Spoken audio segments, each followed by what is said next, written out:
You don't belong in my kitchen, Victor's voice thundered across the long mahogany dining table, cutting through the clink of silverware. This slop? You dare call this dinner? The words rang out like a slap. Amara's hands, folded nervously at her apron, trembled as though she'd been struck.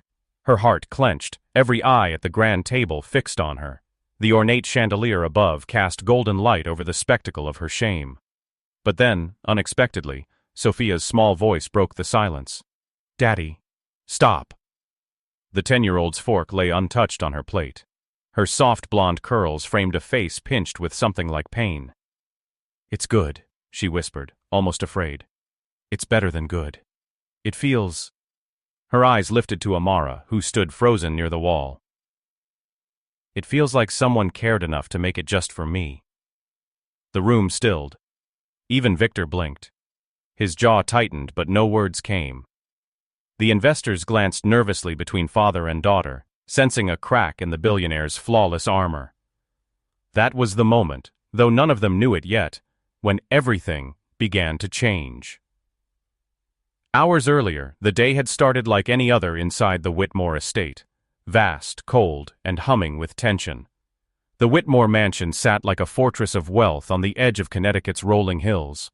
Polished marble floors reflected the sunlight in harsh white, every corner spotless, every detail precise, like Victor himself demanded. Amara Lewis arrived before dawn, her breath clouding in the morning chill as she walked up the long gravel drive. Her uniform, a simple navy blue dress and white apron, was freshly ironed, though worn at the seams.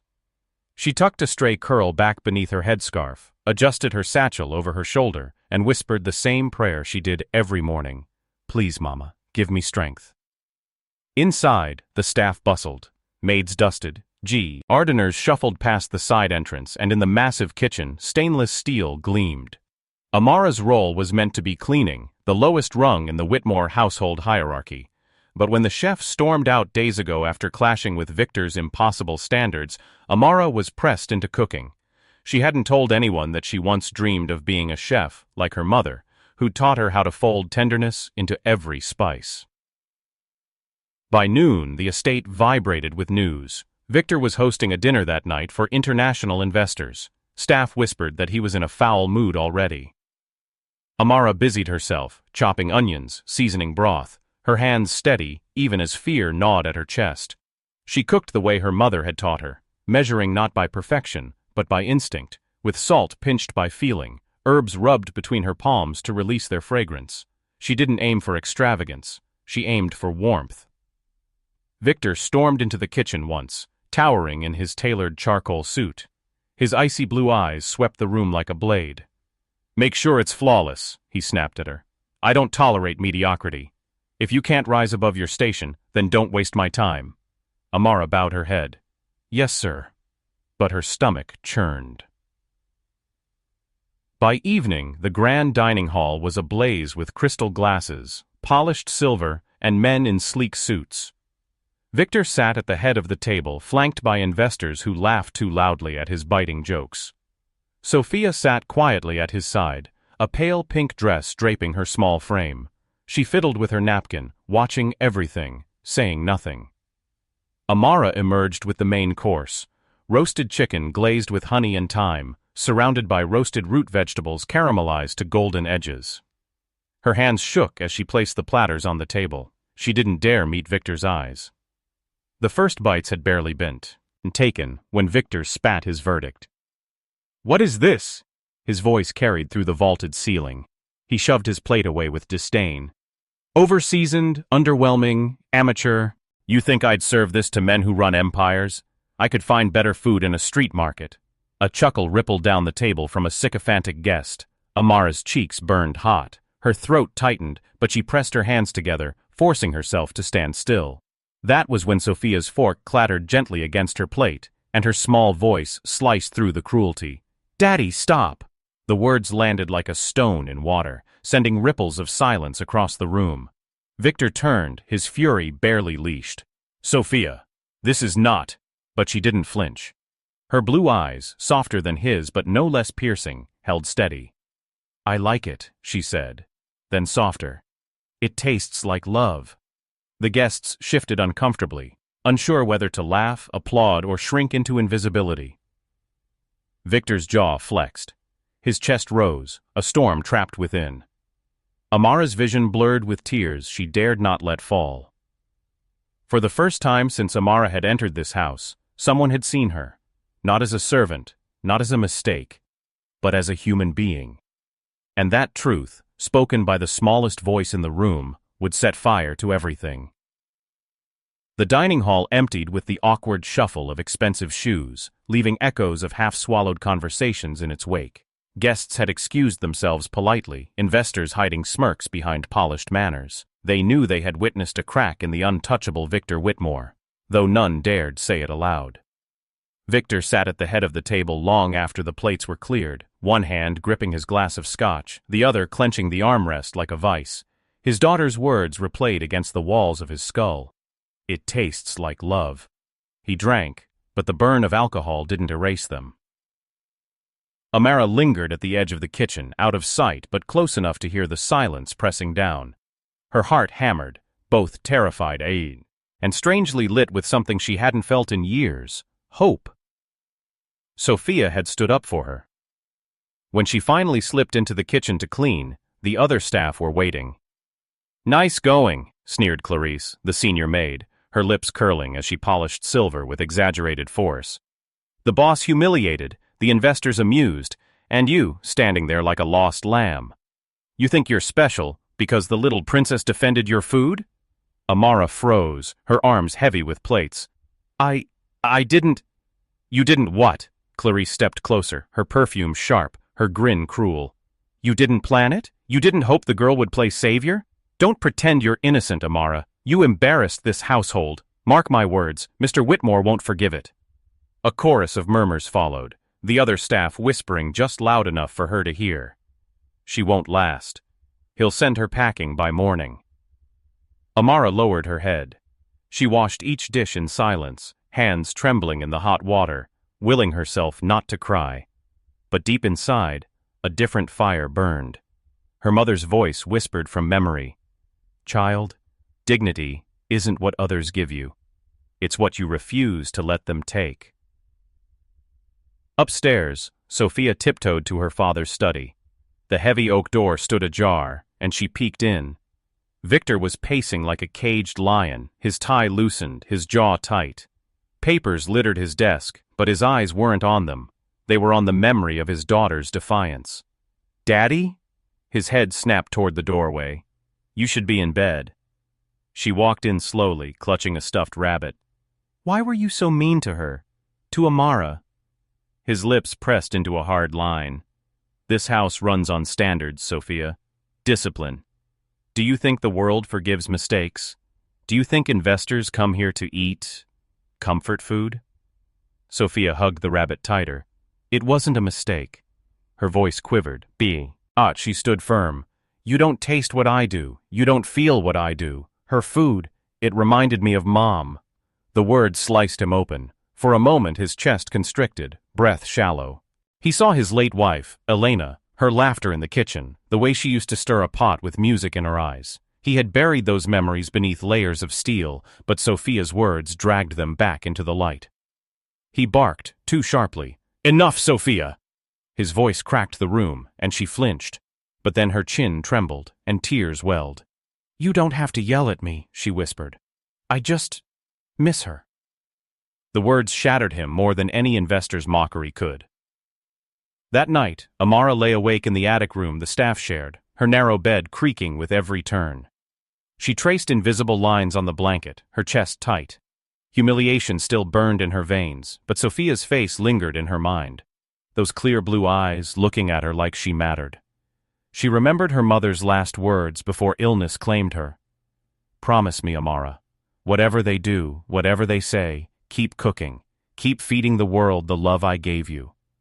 But how could she keep that promise here, in a house where love was treated like weakness? The next morning, Victor summoned the staff. They lined up in the marble foyer, polished and rigid under the chandeliers. Amara stood at the far end, her hands folded tightly. Victor descended the staircase like a king into court. His tailored navy suit fit like armor, his cold gaze sweeping the line of servants. "Last night was unacceptable," he said, his voice sharp as glass. "This household exists to reflect my name, my standards. Anyone who cannot rise to that level does not belong here." Amara's heart raced. She braced for her dismissal. His eyes found her, and for one piercing moment their gazes locked. Something unreadable flickered in his expression, a storm he refused to reveal. But instead of firing her, he said only, "You will cook again tonight." Gasps rustled down the line. Clarice's mouth fell open in disbelief. Victor's gaze hardened. "But hear me, Miss Lewis. Fail me again, and you're gone, permanently."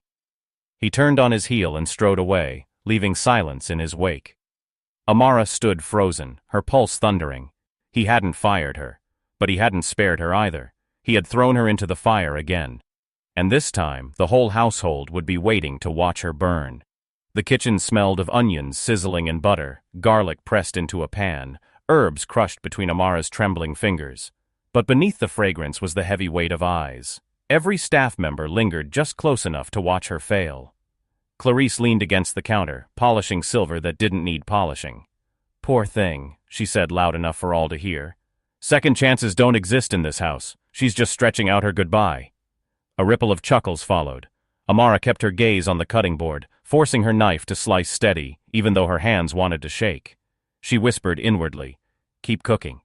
Keep feeding the love, Mama." But doubt clawed at her chest. What if Victor was right? What if her food didn't belong in these gilded halls?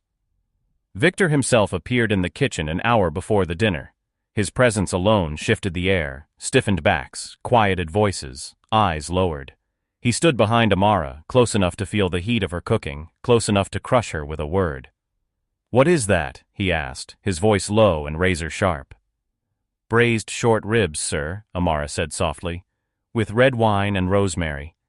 He picked up a spoon, tasted the sauce, and paused. His face revealed nothing, but his silence stung sharper than words. He set the spoon down. "Do better," he muttered, then left. Her throat tightened. Do better? She had poured everything she knew into that dish. Still, she pressed forward, her determination clinging by threads. By evening, the dining hall gleamed again, the long table dressed in crystal and candlelight.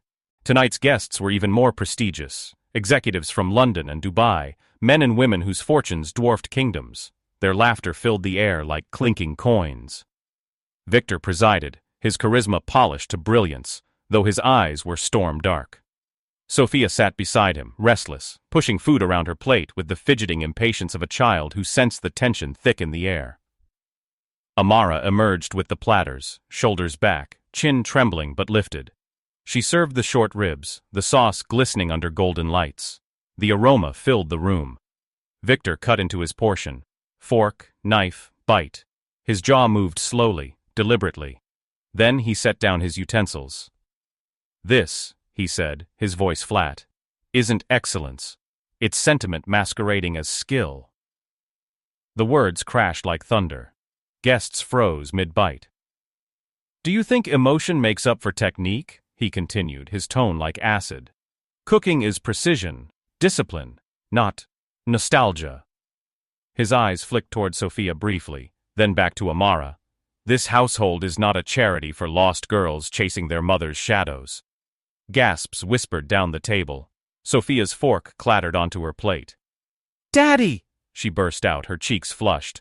"Stop saying that! You don't know how it feels. You don't know what it means." Victor's expression darkened, his fury barely caged. "Sophia! No!" she shouted, tears spilling now, her small fists clenched. "You don't even taste it. You don't even let yourself feel it. You just destroy everything that isn't perfect." The entire hall was silent. All eyes flicked between father and daughter. Sophia's chest heaved, her little voice shaking but strong. "Mom would have loved her cooking." The words landed like a dagger. Victor's face stiffened, pale beneath his fury. He slammed his glass down hard enough to splinter the stem. "Enough!" he hissed, standing abruptly. His chair scraped violently against the floor. "Dinner is over." He stormed out, leaving behind shattered glass, half-eaten food, and a silence that weighed heavier than gold. Back in the kitchen, Amara collapsed onto a stool, her apron stained, her eyes stinging. She had been humiliated again, this time not just in front of staff, but before the most powerful people Victor knew. Clarice's smirk was venomous. "That's it, girl. He'll throw you out by sunrise." But Amara wasn't listening. Sophia's trembling words echoed in her mind. Mom would have loved her cooking. For the first time since her mother's death, Amara let herself cry. Not out of weakness, but because someone had finally said aloud what she had always believed. Her mother's love lived on in every dish she made. And if that was true, then Victor's cruelty, no matter how sharp, could not erase it. Upstairs, in the study lit only by moonlight, Victor stood at the window, his reflection staring back at him. His chest rose with ragged breaths he couldn't steady. Elena's face haunted him, her laughter, her cooking, the warmth he had buried under steel. Sophia's words had ripped open the coffin he had sealed his grief inside. For the first time in years, Victor Whitmore felt something he couldn't master, couldn't purchase, couldn't command, and it terrified him. "Apologize to her, Daddy." The words came not from a guest, not from a staff member, but from Sophia. Victor froze at the head of the dining table, his hand still on the chair he had pushed back. His investors stared in disbelief.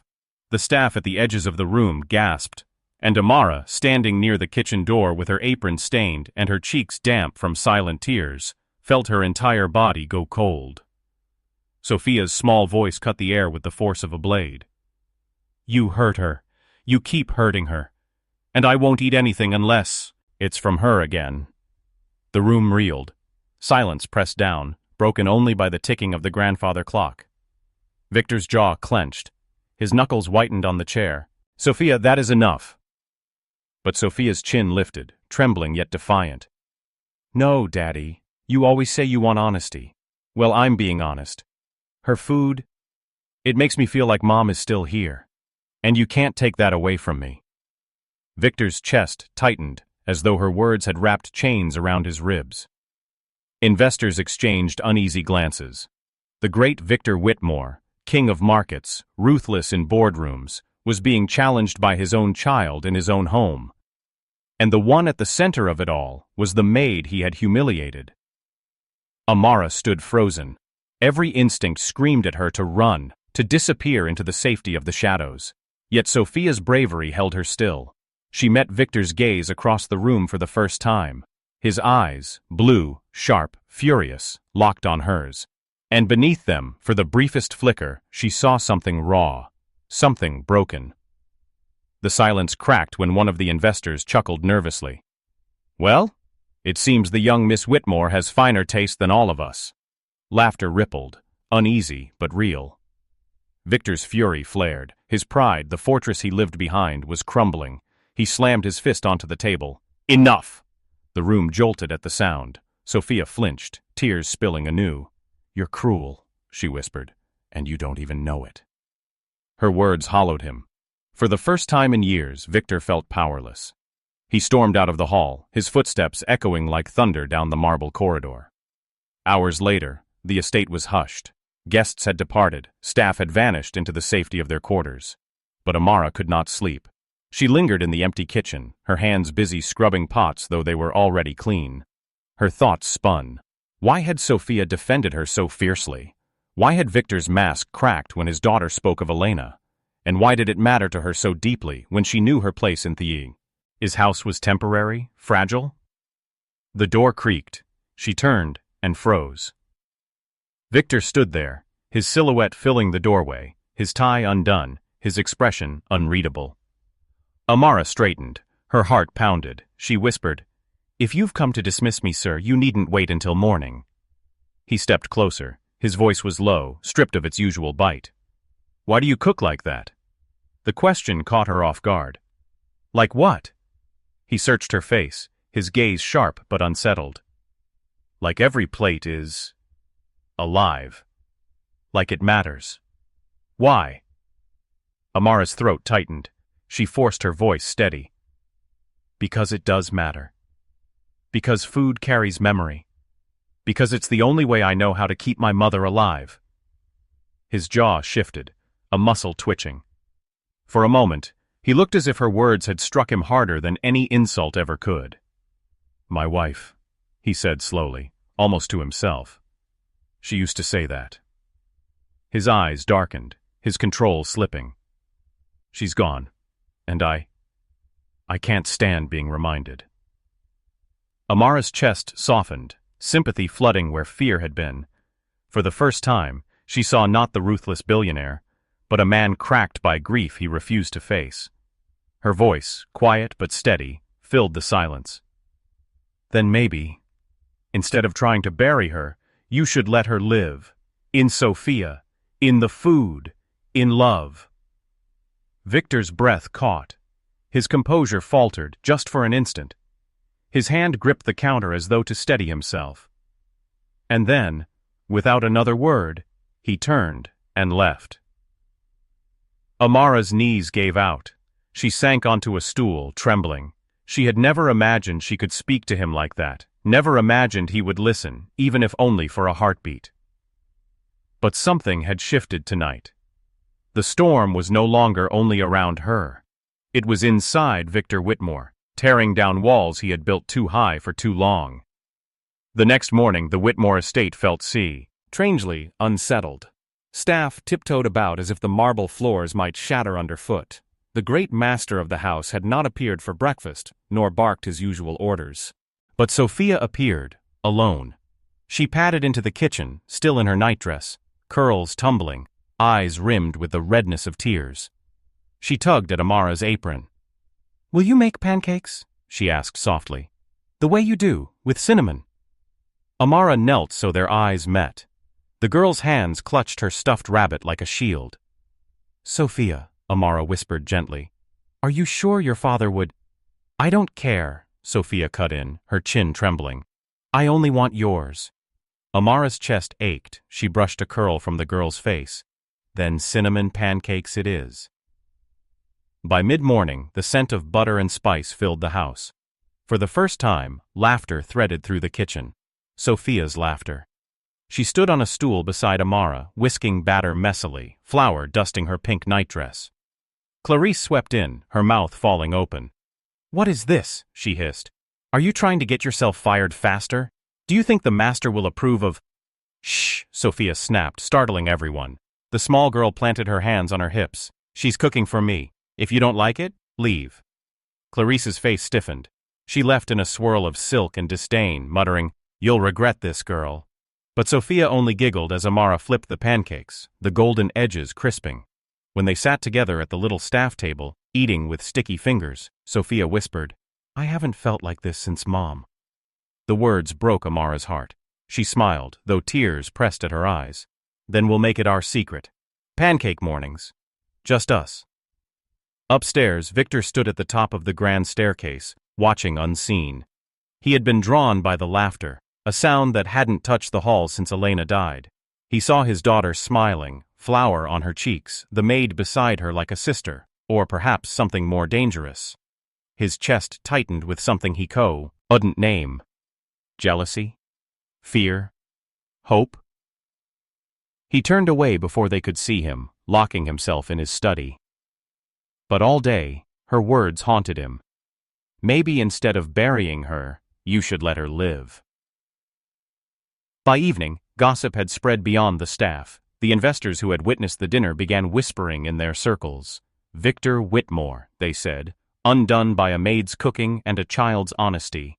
His pride was bleeding in the marketplace, though his empire still stood. That night, Victor summoned the household staff to the great hall again. They assembled nervously, whispers fluttering through the ranks. Amara stood at the end, her hands folded, ready for dismissal. Victor entered slowly. His eyes swept the line of servants. But when they landed on Amara, something had changed. "You will cook again," he said, his voice measured, deliberate. "For me, alone, tomorrow night." The staff gasped. Clarice looked as though she'd been slapped. Amara blinked. For you, sir?" "Yes." His gaze held hers, unflinching. "One last chance. No audience, no investors, just you and me. Show me what you claim food is meant to be." Amara's pulse thundered. Was this another test? Another trap? Or something else? The following evening, the mansion's grand dining hall stood empty except for two places set at the vast table. Candlelight flickered over silverware. The air was taut with expectation. Amara carried in the meal herself. A simple dish, not grand. Just stew, slow-cooked, rich with herbs and vegetables, served with fresh bread. The kind of food her mother once made on Sundays, food that fed the soul more than the body. Victor sat waiting, his suit sharp but his eyes shadowed. He said nothing as she set the plate before him. He picked up his spoon, tasted, and paused. Silence. Amara stood frozen, her hands clutching the apron at her waist. "If it displeases you, sir, He set the spoon down, his expression unreadable, but his voice when it came was softer than she had ever heard it. "It tastes like her." Amara's breath caught. He didn't look at her, only at the flickering flame of the candle. "Like Elena." His hand trembled as it gripped the spoon again. His voice cracked, low, raw. "I haven't let myself taste this in years." The mask was breaking. The staff would never believe it, but here, in the quiet glow of the candles, the ruthless Victor Whitmore was unraveling. And Amara, standing before him, heart in her throat, was the only witness. The candles hissed as if they, too, held their breath. Victor's spoon lingered above the stew, trembling in his grip. His polished facade, so cold, so ruthless, had cracked. Amara didn't move, afraid that the wrong word, the wrong breath, would make him retreat back into the armor he wore so fiercely. Finally, he looked up at her. His blue eyes, normally icy, were wet with something he fought to contain. "You've done what no one else has in this house," he said, his voice low. "You've made me remember." Amara's throat tightened. "I only wanted to cook with love, sir. That's all." The silence between them was heavy, fragile, and then, almost reluctantly, Victor whispered, "Forgive me." The words were so quiet, she almost thought she'd imagined them, but they were real. He was asking. Him. The man who never bowed, never bent. Amara's lips parted, her chest rising in shock. "Sir." His eyes dropped, shame flickering across his sharp features. "I have treated you unjustly. I shamed you before others. I mocked your heart because I feared mine." His voice faltered, and he stood abruptly, pushing back from the table. His tall frame loomed, but the power in it had shifted. This wasn't a master commanding a servant. This was a man fighting the weight of his own grief. Sophia's voice startled them both. She stood in the doorway, her small figure in the flickering light. Her eyes shone as she whispered, "Say it louder, Daddy, so everyone hears." Victor stiffened. "Sophia! No!" She rushed forward, tears on her cheeks. "You hurt her in front of everyone. You said she was nothing. You need to make it right in front of everyone, too." Amara's heart clenched. "Sophia, it's all right," she said softly, reaching for the child's hand. "You don't have to." "Yes, I do." Sophia turned to Amara, her little voice trembling. "You're the only one who makes this house feel like home. He has to see it. They all have to see it." The next evening, Victor summoned the staff and even called back the same investors who had witnessed the humiliation. Whispers filled the mansion like wildfire. No one could imagine why he would gather them all again. The great hall glowed with chandeliers, every eye fixed on the billionaire at its center. Victor stood tall, but his expression was stripped of the icy arrogance that once defined him. Beside him stood Sophia, clutching his hand and refusing to let go. Amara was brought forward, her apron clean, her posture trembling but upright. Clarice smirked from the sidelines, certain this was the moment of final dismissal. Victor cleared his throat. His voice, when it came, was unsteady. "Last week, I mocked this woman before you all. I scorned her work, her dignity. I thought myself too powerful to see the humanity in front of me." A ripple of murmurs spread through the crowd. Victor's voice deepened, thick with something uncharacteristic, emotion. "But I was wrong. Her cooking carries more than flavor. It carries memory, love. The kind of love I buried when my wife died. The kind of love my daughter has been starving for." He turned then to Amara, his chest rose and fell, every word a battle. "Miss Lewis, I humiliated you. I disrespected your gift. And I ask, no, I beg, your forgiveness." Gasps filled the hall. Clarice's smirk vanished. The investors, who had once laughed at Amara's shame, now stared in awe as the ruthless Victor Whitmore, the man known for never bending, bowed his head before a maid. Amara's vision blurred, her hands trembled as she pressed them to her chest. Never had she imagined this moment, not from him, not here. Sophia clung to Amara's side, beaming through tears. "See?" she whispered. "He knows now." For the first time, Amara allowed her tears to fall, not of humiliation, but of vindication. She whispered back, "Yes, little one, he knows." The staff dispersed in stunned silence. The investors left whispering of what they had witnessed, a transformation greater than any deal Victor had ever struck. But in the quiet that followed, in the echo of footsteps fading down marble corridors, one truth lingered like the fragrance of Amara's cooking. Power had shifted, dignity had been restored, and a tyrant had been humbled by love. The mansion was never the same after that night. Whispers no longer carried cruelty in the halls, they carried respect. The staff, once tight-lipped and fearful, now greeted Amara with softened eyes, no longer seeing just a maid, but a woman whose quiet strength had bent even the unbreakable Victor Whitmore. Amara, though, carried herself the same as always, humble, steady, careful with her words. Yet there was a gentleness in her smile now, one that came from being seen, truly seen, after years of invisibility. Sophia clung to her side more than ever, asking for her stories at bedtime, begging for her dishes at every meal. To the child, Amara was no longer just the woman in the apron. She was warmth. She was safety. She was family. And Victor, he had changed too. He still wore his sharp suits and carried the authority of a man who commanded empires, but his temper no longer lashed without aim. His words, though still crisp, carried weight instead of venom. He began eating at the family table again, Sophia on one side and often Amara serving with a presence that made the grand dining room feel alive again. One evening, weeks after the public apology, he lingered by the kitchen door as Ra wiped down the counters. His voice was low when he said, "You've restored something to this house I thought I'd buried with my wife." Amara froze, her hands stilling against the rag. He stepped closer, his gaze softer than she'd ever seen. "You reminded me that wealth means nothing without love. That my daughter needs more than a father with a bank account. She needs a father with a heart." Her throat tightened, but she said nothing. She simply nodded, allowing the silence to say what neither dared voice aloud. For Amara, it wasn't forgiveness that defined the end of this story. It was dignity. Hers, reclaimed not by shouting or rebellion, but by staying true to herself when the world tried to diminish her. For Victor, it wasn't humiliation that marked his downfall. It was transformation, an awakening to the love he had scorned, and the realization that strength was not found in fury, but in humility. And for Sophia, it was simple. Her prayers had been answered. She had a father who listened, and a woman in the kitchen who made every corner of the mansion feel alive with warmth.